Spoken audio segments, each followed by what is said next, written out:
Olá, queridos alunos, espero que todos vocês estejam bem, estejam com saúde e que isso passe logo, né?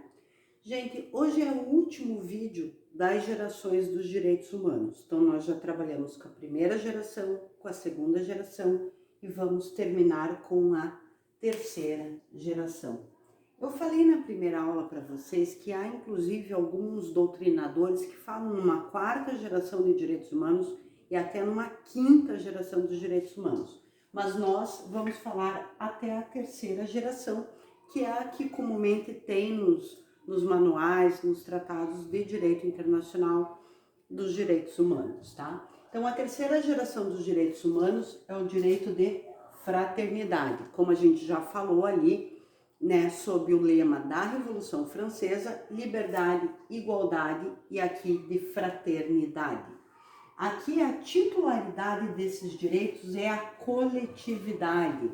Então, o que nos diz a coletividade? Aqui são pessoas indeterminadas. Um exemplo que a gente vê sobre a coletividade, sobre pessoas indeterminadas, a gente vê no Código de Defesa do Consumidor, que protege todas as pessoas e não pontua cada uma delas. Então, é um coletivo, são pessoas indeterminadas, tá? E quais são esses direitos da terceira geração dos direitos humanos? Direito ao desenvolvimento. Aqui um grande exemplo é sobre o comércio exterior, né? O comércio, ou vamos assim dizer, os contratos internacionais. Por quê? Porque há muita discrepância entre os países desenvolvidos e os países subdesenvolvidos. Então, há uma discrepância entre o norte e entre o sul, valendo muito mais dos países desenvolvidos do que dos subdesenvolvidos. Aqui nós temos o direito à paz, que já foi proposta, né, no Estatuto da ONU de 45, a gente não viu, mas a gente já falou algumas coisas aqui, alguns nuances aqui. Direito à paz, o que quer dizer? Essa procura pelo desarmamento, justamente, que é o que fomenta as guerras, a proibição das armas nucleares, das utilização de armamento, até de questões biológicas, né, que todo mundo tinha muito medo de uma guerra biológica, né, então há vários tratados internacionais que regulamentam isso, a procura da paz. Nós temos o direito à autodeterminação, nós já falamos um pouco sobre isso, que eu citei o exemplo do Iraque, dizendo que os iraquianos, na verdade, poderiam estar satisfeitos à época com o governo de Saddam Hussein. Então, o que faz os Estados Unidos? Ele simplesmente ignora essa autodeterminação dos povos e invade o Iraque, né? Então, essa invasão dos Estados Unidos ao Iraque não foi uma invasão legítima. Ele não poderia ter feito essa invasão ao Iraque com base justamente, por exemplo, nessa autodeterminação, dizendo o povo está sofrendo. Isso não é, na verdade, justificativa para que você invada um outro país. E aqui o direito ao meio ambiente, inclusive está na Constituição Federal, né, o respeito ao meio ambiente equilibrado. Nós também vemos diversos tratados internacionais, né, que regulamentam o meio ambiente, essa necessidade de a gente ter um meio ambiente equilibrado e sadio, inclusive para a nossa, mas para as futuras gerações também. Então aqui a gente pode colocar flora, fauna, né, os rios, os mares, esse respeito, então, esse direito ao meio ambiente. Só que toda essas gerações dos direitos humanos, primeira, segunda e terceira geração, sofreram algumas críticas por alguns estudiosos. Só uma coisa que eu acho importante também dizer para vocês, que nós temos a primeira geração dos direitos humanos, nós trabalhamos com as revoluções liberais do século XVIII, a segunda geração vem com a Constituição Mexicana de 1917, e a Constituição de Weimar, de 1900 e XIX na Alemanha, mas aqui, né, não há assim um ponto que eles colocam, não, esse é o ponto.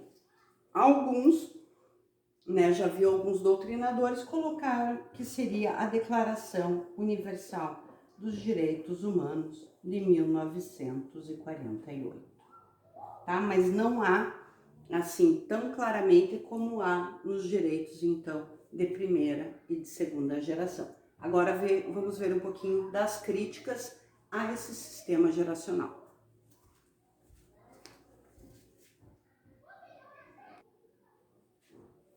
Aqui, senhores, uma das críticas ao sistema geracional de direitos humanos seria na sucessão de direitos. Como que? Como se viesse os direitos de primeira geração, acabaria, viria os direitos de segunda geração, acabaria, viria os direitos de terceira geração, como se houvesse uma sucessão desses direitos. Na verdade, entende-se que não há uma sucessão de direitos, mas uma acumulação de direitos.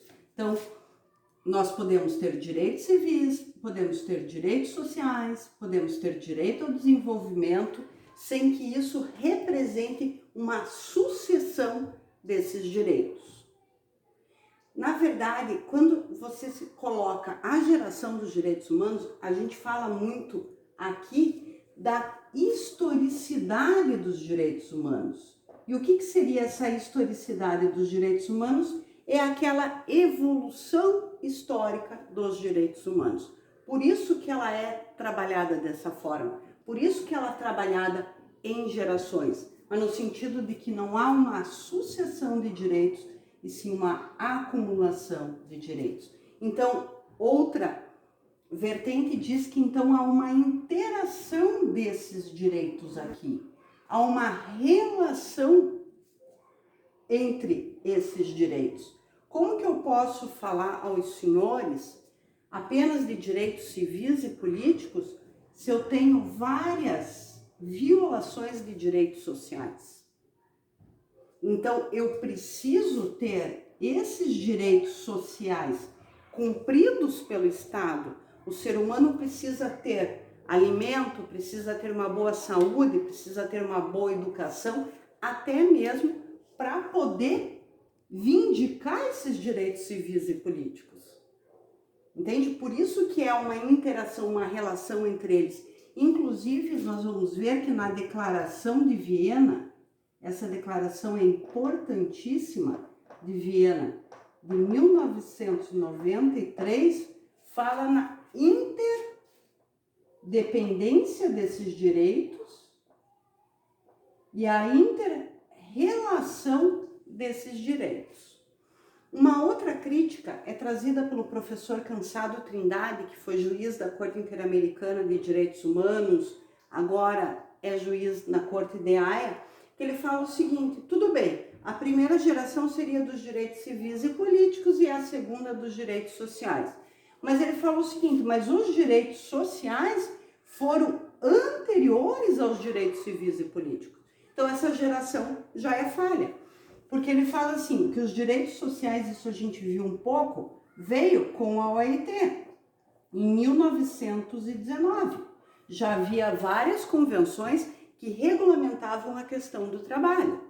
Mas outras constituições vieram posteriores com o quê? Que a gente chama das constituições liberais, com os direitos civis e políticos. Essa seria uma crítica. Então, na verdade, seriam os direitos de segunda que vieram antes dos direitos de primeira geração. E ele fala que o problema também da geração dos direitos humanos é essa manipulação dos direitos. Então, eu posso ter um regime totalitário que preza os direitos sociais. Então, ele acha que há uma discrepância nessas gerações dos direitos humanos. O que eu volto a frisar para vocês é que a geração dos direitos humanos, ela é feita assim de uma forma didática, né, para o entendimento e também com base nessa historicidade que a gente está vendo a história dos direitos humanos. Então é mais uma questão didática, né? Eu acho que essa briga é meio, né? Claro, tem razão no que o professor Cansado Trindade fala, tem razão de que não é uma sucessão de direitos, mas, né? Ela é importante até para a gente entender esse momento.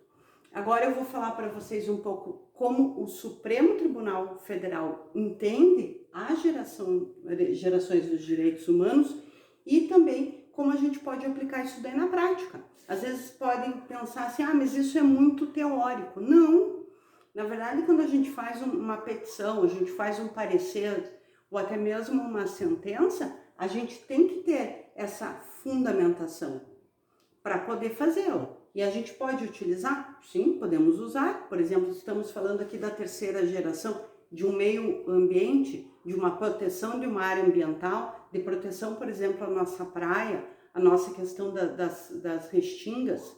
Tudo isso você pode utilizar num parecer, numa petição ou mesmo numa sentença. Por isso, a importância da gente contextualizar o que vem ser a geração dos direitos humanos e a importância, então, dessas gerações.